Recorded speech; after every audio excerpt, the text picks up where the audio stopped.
हरे कृष्णा, राधे राधे। हम सभी साधक श्री चैतन्य महाप्रभु की चरितावली श्रवण कर रहे हैं। प्रसंग है श्री कृष्ण लीलाभिनय गतांक से आगे। सभी के मन को प्रसन्न करना होता है। कोई कैसी भी इच्छा प्रकट कर दे, उसकी पूर्ति करनी ही होगी। आज ब्रह्म बाबा की सभा में उन्हें प्रणाम करने गया था। रास्ते में नारद बाबा ही मिल गए। मुझसे कहने लगे, भाई तुम खूब मिले। हमारी बहुत दिनों से प्रबल इच्छा थी कि कभी वृंदावन की श्री कृष्ण की लीला को देखें। कल तुम हमें श्री कृष्ण लीला दिखाओ। नारद बाबा भी अजीब हैं। भला मैं वृंदावन की परम गोप्य रहस्य लीलाओं का प्रत्यक्ष अभिनय कैसे कर सकता हूँ। परिपार्श्वक इस बात को सुनकर आश्चर्य प्रकट करते हुए कहने लगे, महाशय आप आज कुछ नशा पत्ता तो करके नहीं आ रहे। मालूम पड़ता है मीठी विजया कुछ अधिक चढ़ा गए हो, तभी तो ऐसी भूली भूली बातें कर रहे हो।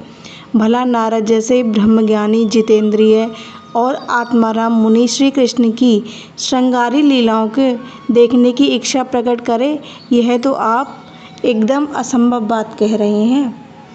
सूत्रधार वाह साहब, मालूम पड़ता है आप शास्त्रों के ज्ञान से एकदम कोरे ही हैं। श्रीमद् भागवत में क्या लिखा है कुछ खबर भी है। भगवान के लीला गुणों में यही तो एक भारी विशेषता है कि मोक्ष पदवी पर पहुँचे हुए आत्माराम मुनि तक उनमें भक्ति करते हैं। परिपार्श्वक अच्छे आत्माराम हैं। माया से रहित होने पर भी मायिक लीलाओं को देखने की इच्छा करते रहते हैं। सूत्रधार, तुम तो निरे घूंगा बसंत हो। भला भगवान की लीलाएं मायिक कैसे हो सकती हैं। वे तो अप्राकृतिक हैं, उनमें तो माया का लेश भी नहीं है। क्यों जी, माया के बिना तो कोई क्रिया हो ही नहीं सकती, ऐसा हमने शास्त्रज्ञों के मुख से सुना है। सूत्रधार, बस सुना ही है, विचारा नहीं। विचारते तो इस प्रकार गुड़ गोबर को मिलाकर एक न कर देते। यह बात मनुष्यों की क्रिया के संबंध में है। जो मायाबद्ध जीव है, भगवान तो मायापति हैं, माया तो उनकी दासी है। वह उनके इशारे से नाचती है। उनकी सभी लीलाएं अप्राकृतिक, बिना प्रायोजन के, केवल भक्तों के आनंद के ही निमित्त होती हैं। कुछ विस्मय के साथ, हाँ ऐसी बात है, तब तो नारद जी भले ही देखें। खूब ठाठ से दिखाओ। साल भर तक ऐसी तैयारी करो कि नारद जी भी खुश हो जाएं। उन्हें ब्रह्मलोक से आने में अभी 10-20 वर्ष तो लग ही जाएंगे। तुम तो एकदम अकल के पीछे डंडा लिए ही फिरते रहते हो। वे देवऋषि ठहरे, संकल्प करते ही जिस लोक में चाहें पहुंच सकते हैं। मुझे इस बात का क्या पता था। यदि ऐसी बात है तो अभी लीला की तैयारी करता हूँ। हाँ, यह तो बताओ किस लीला का अभिनय करोगे। मुझे तो दान लीला ही सर्वोत्तम जचती है। तुम्हारी क्या सम्मति है। लीला तो बड़ी सुंदर है, मुझे भी उसका अभिनय पसंद है, किंतु एक बड़ा भारी द्वंद्व है। अभिनय करने वाली बालिकाएं लापता हैं।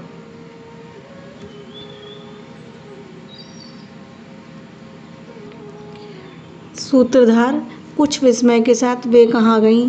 परिपार्श्वक, वे गोपेश्वर शिव का पूजन करने वृंदावन चली गई हैं। सूत्रधार, तुमने यह एक नई आफत की बात सुना दी, अब कैसे काम चलेगा। परिपार्श्वक, जल्दी से आफत काहे की, मैं भी जानता हूँ।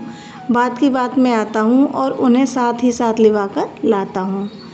वे सब अभी हैं बच्ची, उनकी उम्र है कच्ची।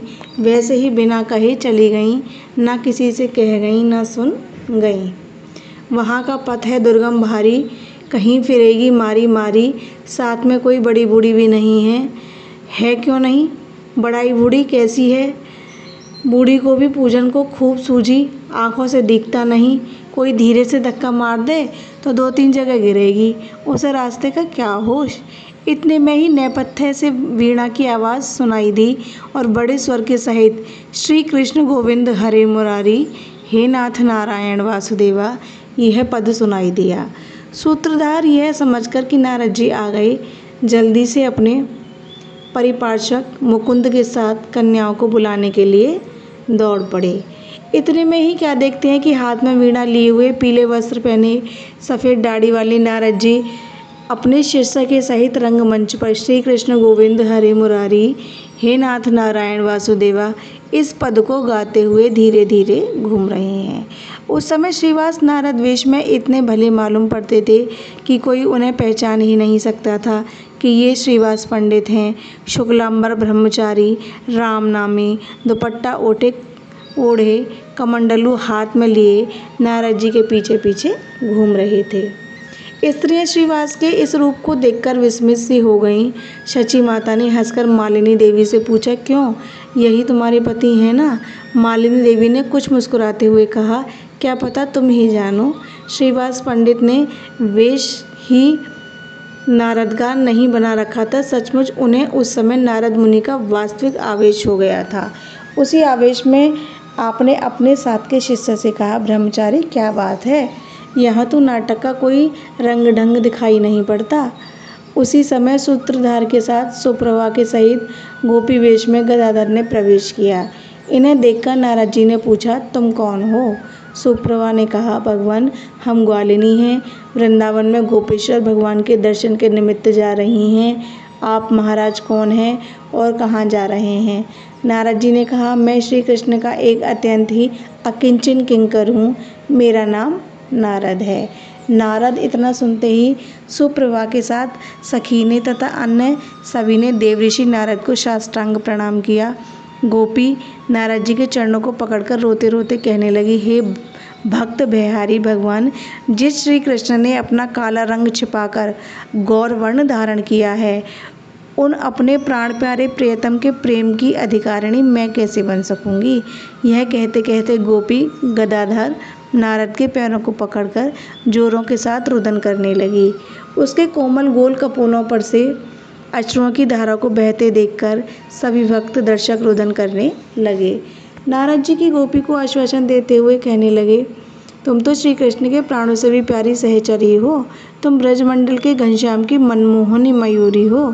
तुम्हारे नृत्य को देखकर वे ऊपर रह ही नहीं सकते, उसी क्षण नीचे उतर आएंगे। तुम अपने मनोहर सुखमय नृत्य से मेरे संतप्त हृदय को शीतलता प्रदान करो। गोपी इतना सुनने पर भी रुदन ही करती रही।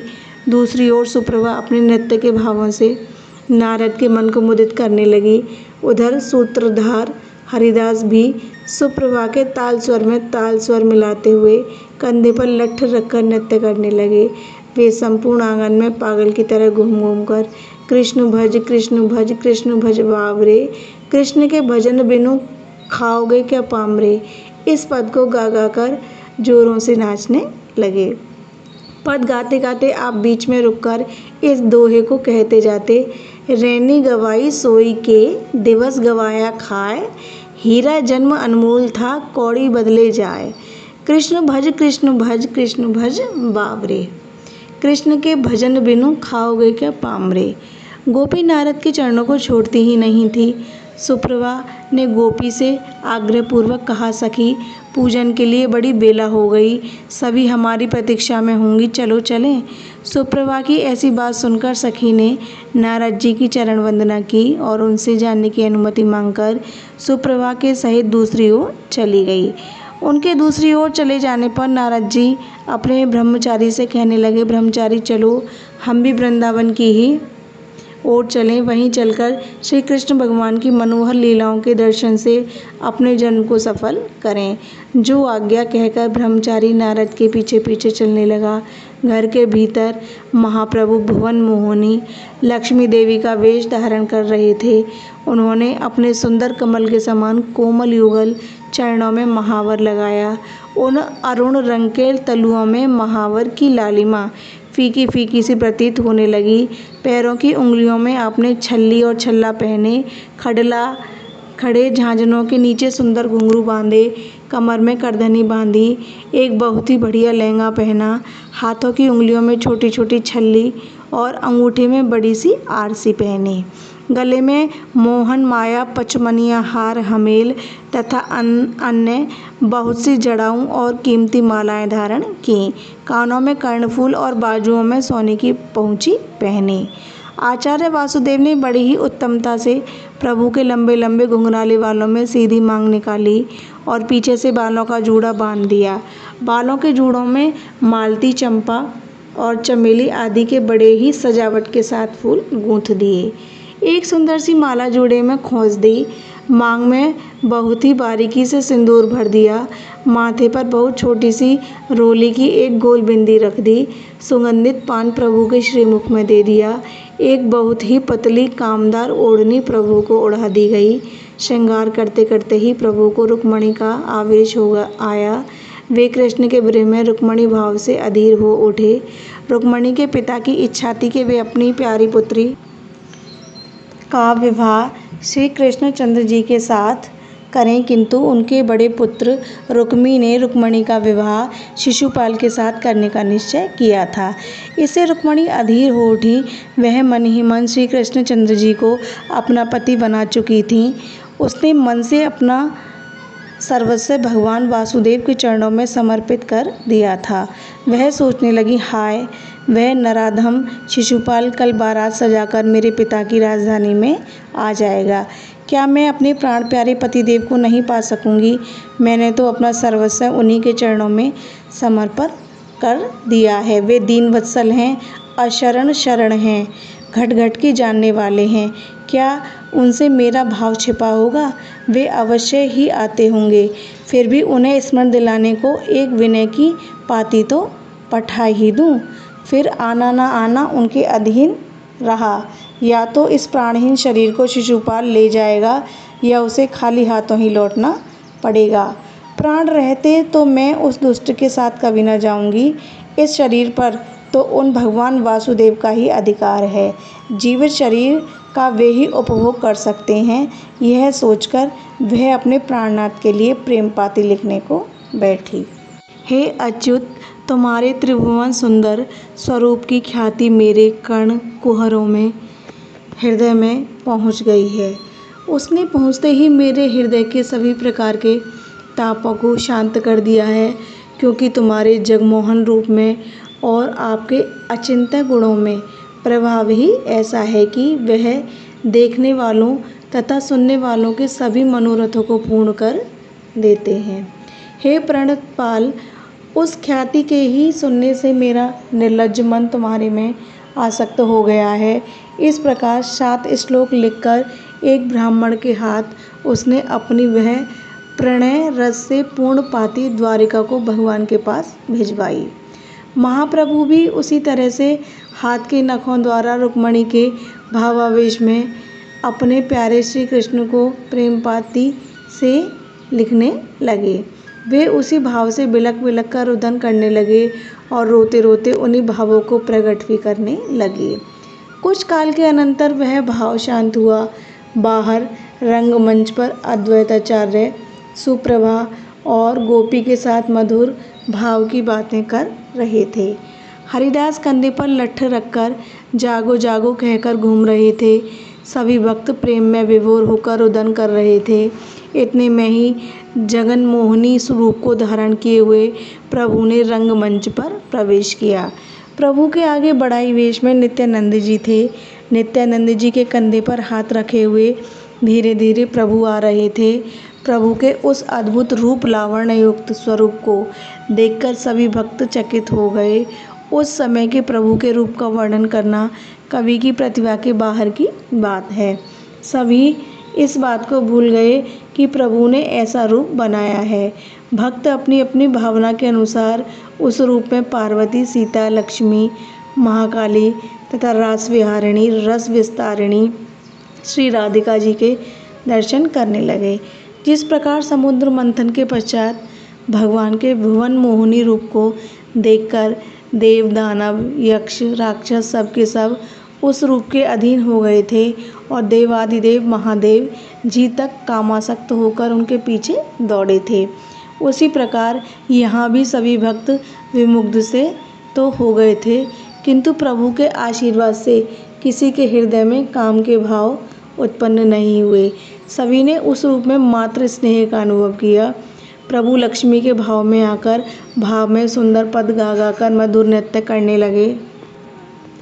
उस समय प्रभु की आकृति, प्रकृति, हाव भाव, चेष्टा तथा वाणी सभी स्त्रियों की सी ही हो गई थी।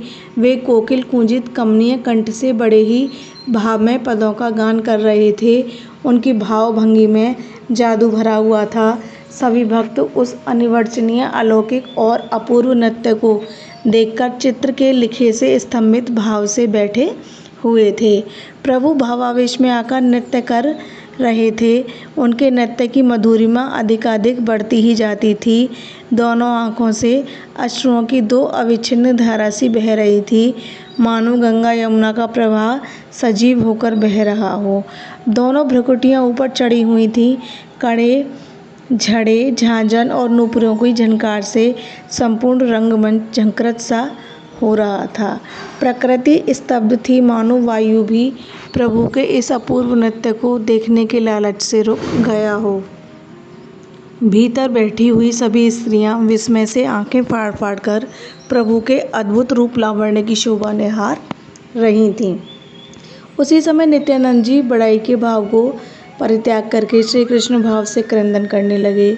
उनके क्रंदन को सुनकर सभी भक्त व्याकुल हो उठे और लंबी लंबी सांसें छोड़ते हुए सब के सब उच्च स्वर से हाँ गौर, हाँ कृष्ण कहकर रुदन करने लगे।